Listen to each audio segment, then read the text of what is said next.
그럼 두 번째는 장자 천운편의 3장입니다. 이 3장은 소위 함지 음악인데요.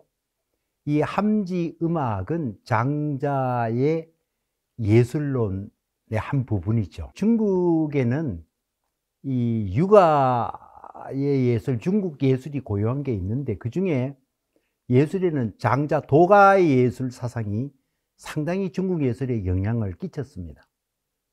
대개 보면은 중국 예술의 뭐 신선도 뭐 그리고 뭐 그런 거 있잖아요. 그게 신선 그림 아니하고 동양화 같은 그림이다 이렇게 할 때 대체로 도가의 신선 사상하고 관계가 있어요. 자연에 동화되고 불로장생하고 세속에서 멀어나는 이런 주제를 보통 이야기인데, 그래서 도가 사상은 주로 회화 예술에 영향을 많이 끼쳤다고 봐요.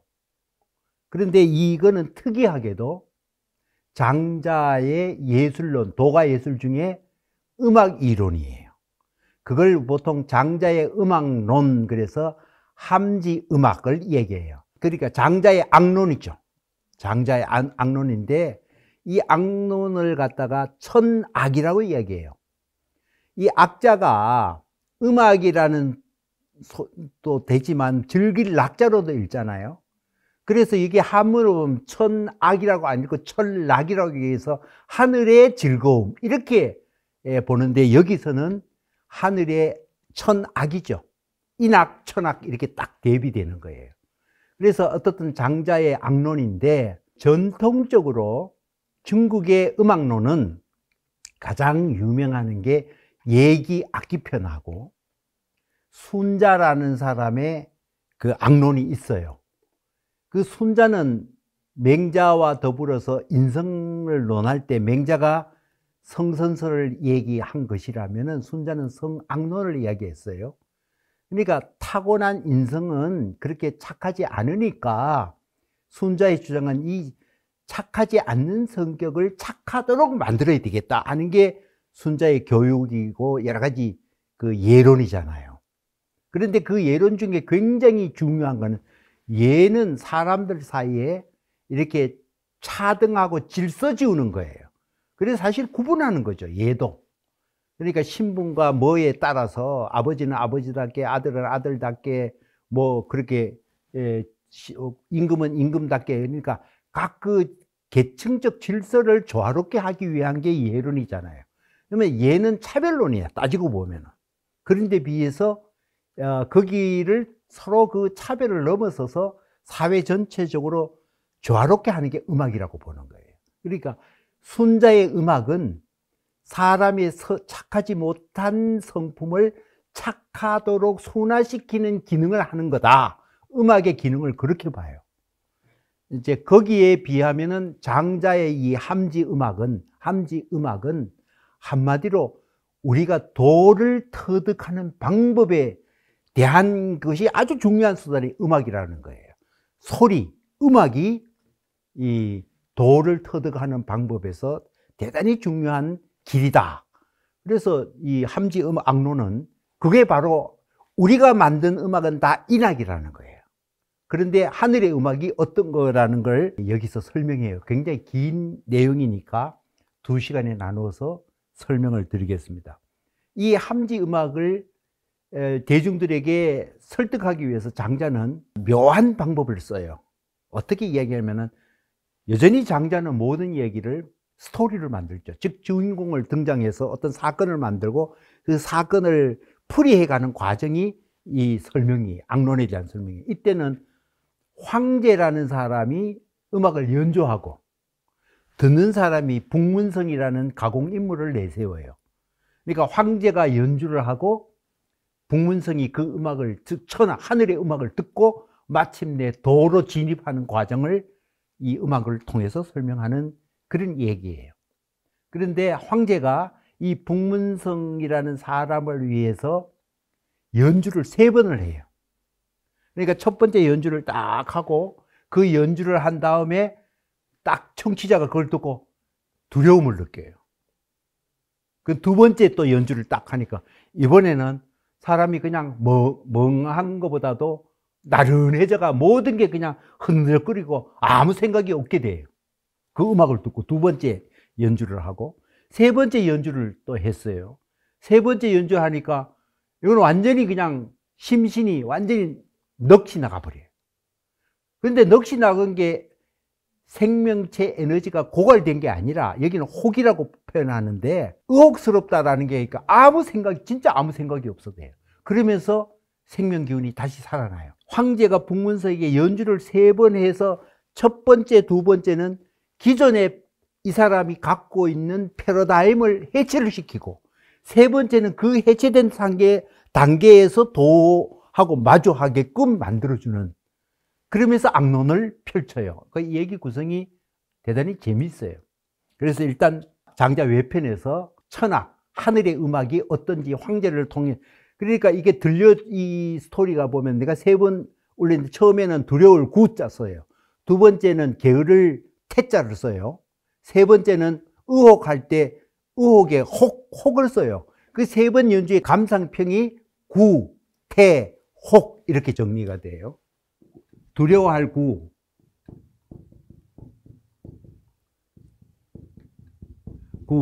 두 번째는 태,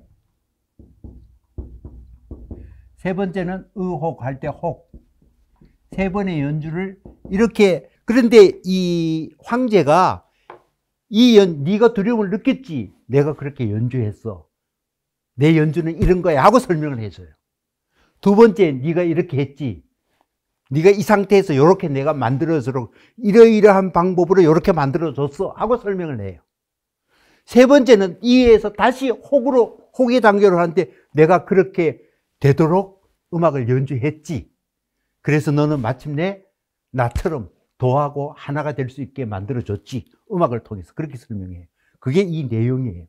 그래서 첫 번째, 이 북문성이 황제에게 물었다. 임금께서는 함지 음악을 저 드넓은 동정의 들판에서 펼쳤습니다만 저는 처음 듣고 두려워했고 두 번째 듣고 다시 듣지 그 두려움의 감정이 사라졌으며 마지막으로 들으니 혼란스러워졌습니다. 혼란스러워져서 마음이 흔들리고 아무 말도 떠오르지 않아 마침내 정신을 차릴 수가 없었습니다. 이렇게 정신을 차릴 수 없어야 도가 하나가 되는 거예요. 그러니까 황제가 말했어요. 그러니까 3번의 연주를 듣고 이 북문성이 자기 감정이 이렇게 변했다 하니까 네가 그렇게 변한 건 내가 왜 그렇게 될 수밖에 없는가를 지금부터 내가 말해줄게 하고 말하는 게 다음 읽는 내용이에요. 황제가 말했다. 그대는 아마 그랬을 것이다. 그 연주할 때 나는 사람의 마음에 맞춰서 연주를 했고 자연의 흐름에 따라 소리를 내게 했으며 예의에 따라 연주를 진행했고 무의자연의 경지로 매듭지었다. 이게 요 얘기는 두 번째 이어서 나오는 게 요 얘기를 그러니까 자기는 음악을 연주할 때 4가지 큰 원칙을 이야기해요. 그 원칙을 이렇게 설명했지만 그걸 다시 풀어서 이어서 설명하는 게 이걸 다시 재정리하는 거예요. 대개 지극한 음악은 이때 지극한 음악 천악을 아까 지인할 때 이 지자 쓰듯이 이 지악이 곧 천악이죠. 하늘의 음악이에요.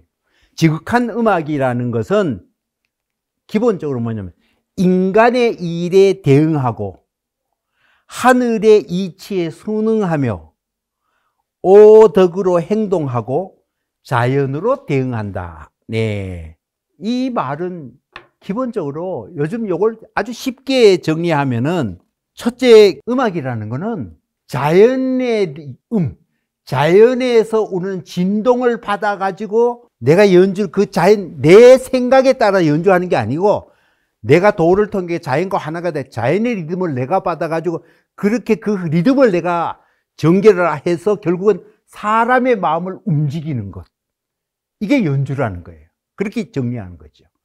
내가 내 의사에 따라서 내가 아름답다고 그런 걸 막 생각에 따라서 연주하는 게 아니고 자연의 운율을 자기가 느끼고 있는 거예요. 이 사람은 황제는 자연과 하나가 된 사람이니까.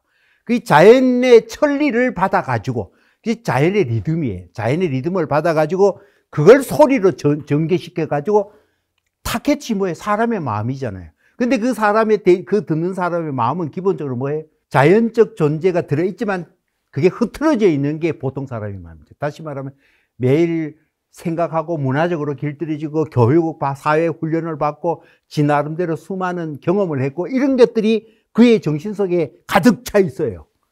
그러니까 지금 자연의 음을 진짜 들리게 해가지고 그렇게 쌓여진, 말하자면 뭐 그걸 이쪽으로 보면 오염된 거죠.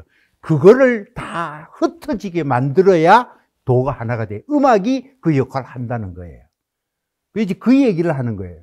그런데 그런 다음에 요 문장으로 보면 뭐냐면은 대원칙이 자연의 리듬을 타야 된다. 사람의 마음을 움직여야 된다. 그 다음에 오덕으로 행동한다. 그런데 오덕으로 행동하는 거는 이게 보면은 오덕 그러면은 유교에서 말하는 인의예지신 오상예계가 그 예의 질서에 따라서 연주를 하는 것처럼 오해하기 쉬워요. 그 얘기가 아니고 사람에게 갖추어진 그 사람이 갖고 있는 신체적인, 말하자면 자연성을 발휘하라 이 말이에요. 이 표현이 어디에 나오냐 하면은 장자 4편에 세 번째 보면 양생주가 나와요. 그 양생주가 뭐냐면은 일상적으로는 백정이 소 잡는 걸 통해서 도에 들어가는 방법으로 설명해요. 그러니까 포정해우라는 장면에 나오는데 그것도 장면이 웃기죠. 양생은 생명을 살리는 건데 생명을 죽이면서 도를 통하는 얘기를 역설적으로 하고 있는 게 아주 재밌는 거예요. 그러니까 이 포정해우할 때 첫 장면이 뭐냐면은 처음에 소뿔을 딱 잡고 어깨로 갖다가 소에 이제 딱 밀착시키고 무릎으로 소를 꽉 눌리고 그래서 막 그 소를 잡기 시작해요. 그럴 때 이 양생의 방법은 처음에 뭐냐면은 몸 신체를 자기 소라는 거하고 나하고 완전히 밀착시켜요. 이게 전신이야. 그래. 이거 뭐 두 번째 뭐냐면 우리가 연주를 할 때 생각으로 따라가고 자기 감정만 움직이는 게 아니고 온몸이 리듬을 타야 된다는 거예요. 온몸이. 그거를 이거 오덕, 그러니까 내 몸에 인간이 갖고 있는 신체적 운율이라는 게 원래 자연적으로 있다는 거예요. 이걸 감정하고 같이 우리가 이거 음악 잘하는 사람은 몸이 저절로 같이 움직여요. 한 심신이 하나가 되어 움직여요. 이 오덕의 행동을 하라는 거는 그 얘기예요. 그러니까 음악 연주할 때 우리 행동은 신체, 심신이 전체적으로 하나의 일체가 돼가 리듬을 타면서 접근해야 된다. 연주할 때도 그 얘기를 하고 있는 거예요. 그런 다음에 그런 대원칙을 말한 다음에 여기에 음악의 진짜 구체적 원리가 뭐냐면은 거기에 본문으로 보면은 사시와 조리하여 만물과 조화한다. 이런 말이 나와요. 그 얘기가 조리, 사시, 태화, 만물.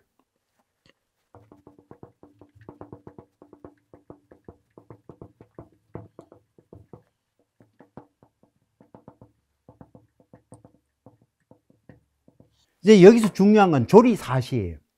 음악이라는 게 그럼 뭐냐? 아까는 신체적으로 자연의 이치, 자연의 리듬을 내가 받아가지고 내가 전체 그 같이 일체가, 심신 일체가 운율을 같이 타고 자연의 리듬의 소리로 만들어 사람을 감동시켜야 되는 것이 이제 전체적 원리인데 구체적으로 음악의 세부적인 원리는 뭐냐? 사시의 이치에 맞춰라.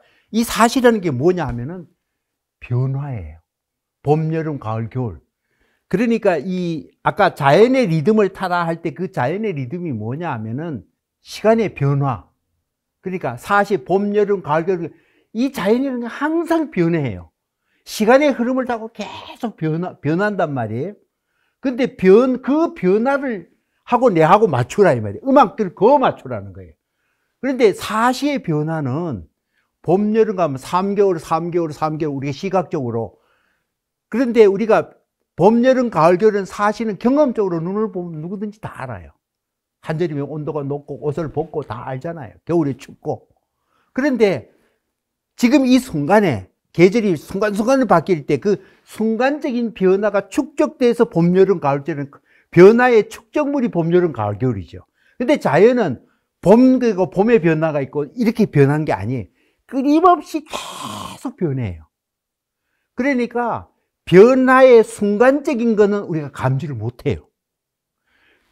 작은 변화가, 우리가 모르는 작은 변화가 축적되어서 큰 변화를 봄이구나. 이렇게 아는 거죠. 그래서 음악이라는 게 뭐냐? 여기서 장자가 음악 보는 눈이 기가 막혀요. 우리가 자연의 변화를 다 보고 제대로 아는 것 같지만 사실은 한참 변한 무더기로 보지, 순간순간의 자연의 순간순간의 변화의 리듬은 우리는 전혀 감지하지 못한다는 거예요. 그래서 음악은 뭐냐? 자연의 순간적인 변화의 그 변화를 소리를 통해서 순간적 변화를 포착해 주는 게 바로 천악이라는 거예요. 이게 장자 예술론의 하이라이트입니다, 이게. 그래서 음악이라는 건 시간의 변화에 따라 소리로서 변화하는 방법의 모델이 음양이에요, 음양. 변화가 음과 양, 양과 작아졌다 커졌다가 세졌다가 거칠어졌다가 미세했다가, 이 변화라는 거는 음양으로 나와요. 음양. 그러니까 변화 사시가 변화 음양, 조리 사시가 조리 음양이에요. 그러니까 변화라는 것을 우리가 동양 철학에서는 음양오행으로 나오는데, 핵심은 이제 음양에 있지. 순간순간의 변화인데, 우리가 음양도 큰 음양은 우리가 포착할 수 있어요.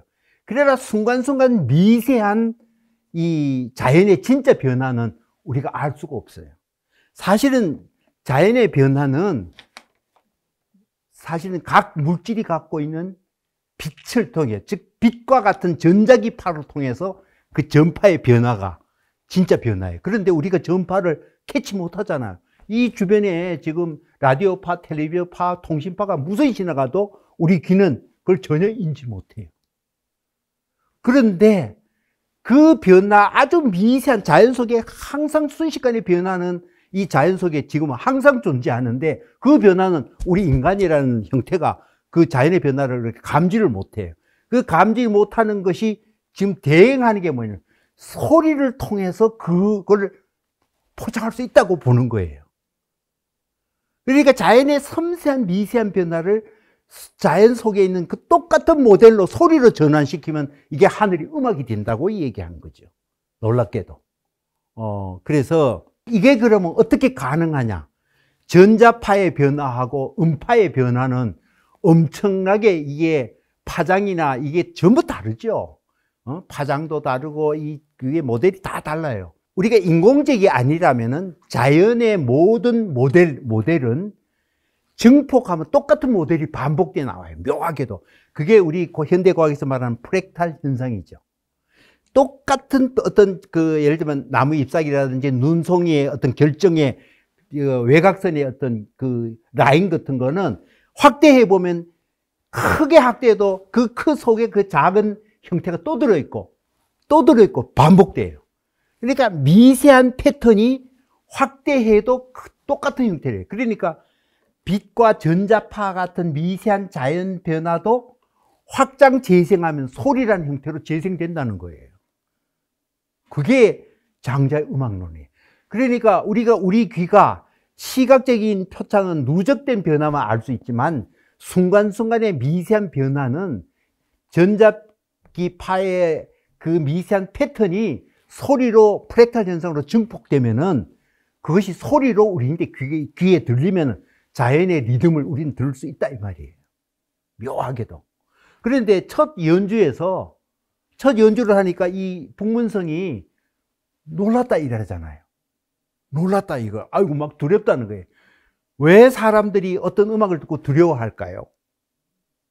우리가 이런 거하고 똑같은 게 뭐냐면 천둥 번개가 우르릉 쾅쾅하고 치면 지진파를 감지되면 사람들이 다 두려워해요.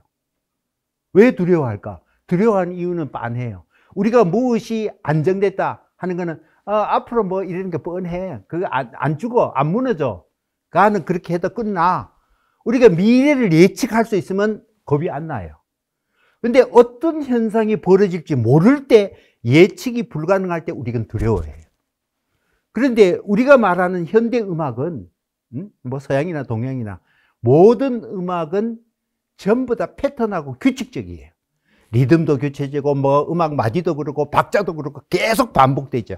똑같은 패턴이 반복되기는 음악이 언제 끝날지, 음악이 어떻게 진행될지 대체로 알아요. 작곡도 그래야 하고 감성도 그래요. 모든 음악은 패턴화된 것의 반복 재생이에요. 그러니까 그건 뭐예요? 똑같은 패턴이 그냥 반복되면 우리는 예측이 가능해요. 저 음악이 이제 끝날 때 되냐 아마 박수 준비하고 다 그래요.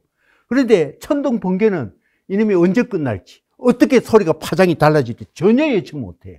그래서 두려워했다는 거예요. 이 지금 황제가. 그 얘기는 뭐냐?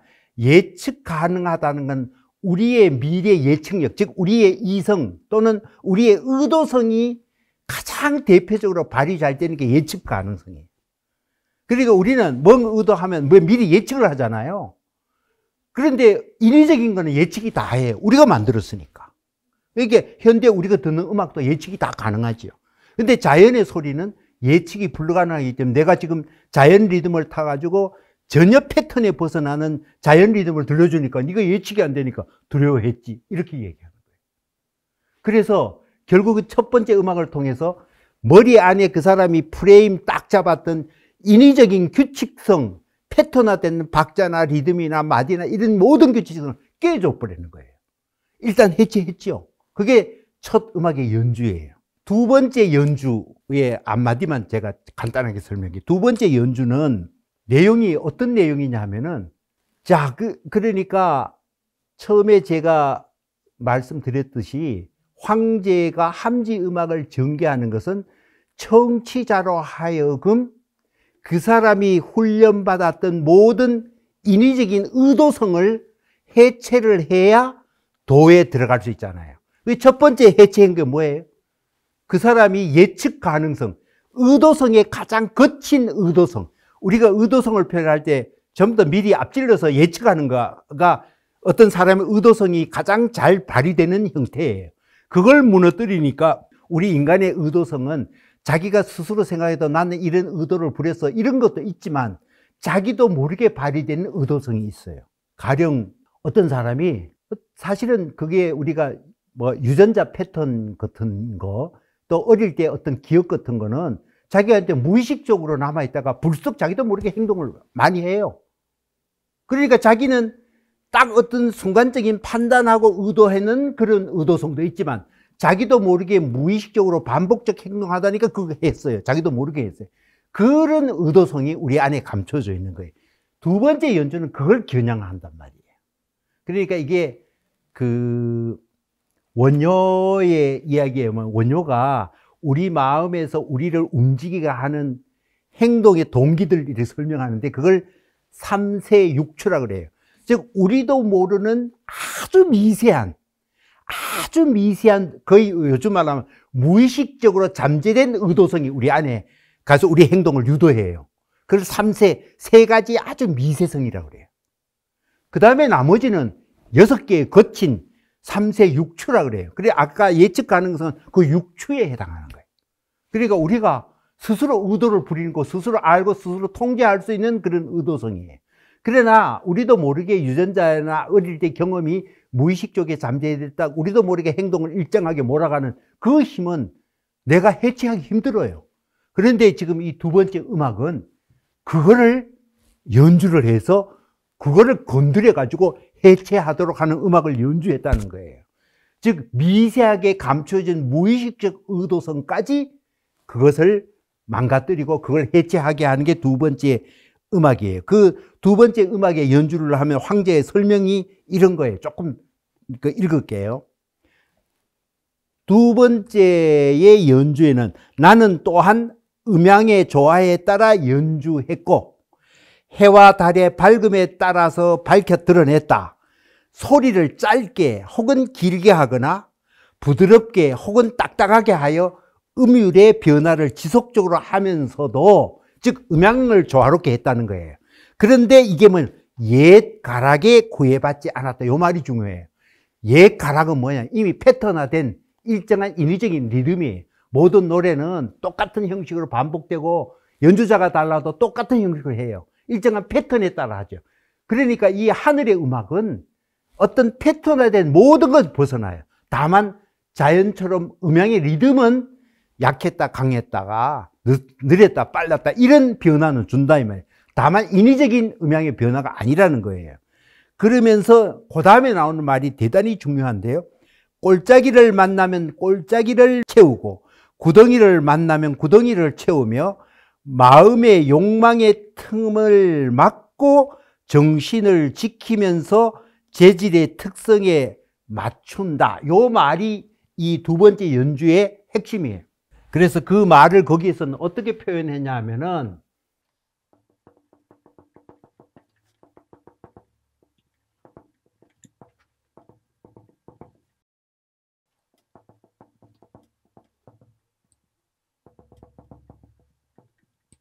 앞에 극자는 틈이라는 뜻이죠. 도자는 우리가 칠도자, 칠한다. 우리가 뭐 벽 바를 때도 이 칠한다는 거죠. 그죠? 그 도료상에 그럴 때 도료라는 거는 칠한 물감이라는 뜻이에요. 칠하다, 흑해. 일패도제할 때도 저 도자예요. 한번 망해가지고 모든 길을 확 덮어버다. 이건 메운다 뜻인다. 칠해서 덮어 메운다 이 말이에요. 우리 정신에 작은 틈바구니를 메워가지고 정신을 지킨다 이 말이죠. 도국수신. 이 말이 두 번째 연주의 핵심이에요. 도국수신. 이 말은 뭐냐면 우리 마음의 흔들림은 과거에 뭐랄까 미세한 무의식적에 남아있던 우리의 나도 모르는 관행이라는 게 있어요. 요런 게 틈이에요. 바로 요 틈을 메워서 타고난 자연적 정신의 순수성을 그대로 지킨다 이 말이에요. 그러니까 이 두 번째 연주는 우리 자신이 갖고 있는 우리도 모르는 뭐랄까 무의식적 의도성, 인위적인 의도성이 틈이 돼가지고 쫙 벌어질 때 그걸 탁 메워주는 음악으로 그걸 메워준다 이 말이에요. 그래 도국수신해서 이 물위랑한다 라는 식으로 이제 설명인데, 이 물위랑은 뭐냐면 요건 뭐냐면 그 물을 헤아린다. 다시 말하면 뭐가 뻥크 났으면 그 뻥크만 것만큼 거기에서 알맞게 한다 이런 뜻인데, 여기서는 그런 뜻이라기보다는 그 상황에 적절한 양, 그 오버하지도 않고 그 상황에 맞는 데 대응한다는데, 이건 특히 악기의 재질하고도 관계 있어요. 악기의 고유한 소리 내면은 목관악기, 금관악기 있잖아요. 그 각각 재질에 따라서 이 파동도 다르고 그 떨림도 다르잖아요. 그 재질에 가장 적합한 양을 이렇게 만들어낸다 이 말이에요. 그러니까 우리가 어떤 의도를 갖고 있으면 우리 방식의 의도를, 그 재질을 무시하고 덮어 씌워요. 그러니까 우리 의도를 피워내고 재질 자체가 갖고 있는 능력, 고유한 능력을 떨리게 진동에 맞도록 드러낸다 이런 뜻이에요. 그래서 두 번째 연주는 뭐냐면은 우리 안에 감추어진 무의식적 의도를까지 해체하는 음악을 내가 연주를 했다. 그러니까 그것까지 하니까 의도가 하나도 없어져요. 그러니까 나른하고 편해져요, 마음이. 그게 이제 두 번째 연주의 특징인데, 그 연주에서 거기 조금만 더 읽어보면은 마음의 틈을 막고요. 그게 의도성이에요. 섬세한 무의식적 의도성을 막고 정신을 지키면서 재질의 특질에 맞추면서 연주하는데, 그렇게 하면 그 소리가 굉장히 맑게 울리고 또 아주 그 높게 빛나게 되지 이 말이에요. 그런 음악은 귀신도 제자리에 어두운 데 자기 고유한 자리를 짓고 일월성신 밝은 것도 나름대로 자기 패턴을 전혀 안 바꾸고 제대로 자연 전체가 다 이렇게 이런 울림을 하면 주변에서 그 공명해 가지고 각각 자기의 상황에 맞는 울림이 그대로 진행된다 이 말이에요. 사람이 만들어내면 그게 서로 안 울려 가지고 뒤죽박죽 된다 이 말이에요. 그리고 그 다음에 그 중요한 말이 나오는데, 나는 순간의 절정에 머무르면서도 변화의 흐름에 따라 나아가기도 하지라는 말이에요. 그거를 이게 두 번째에서 이 도국수신과 마찬가지로 중요한 말인데,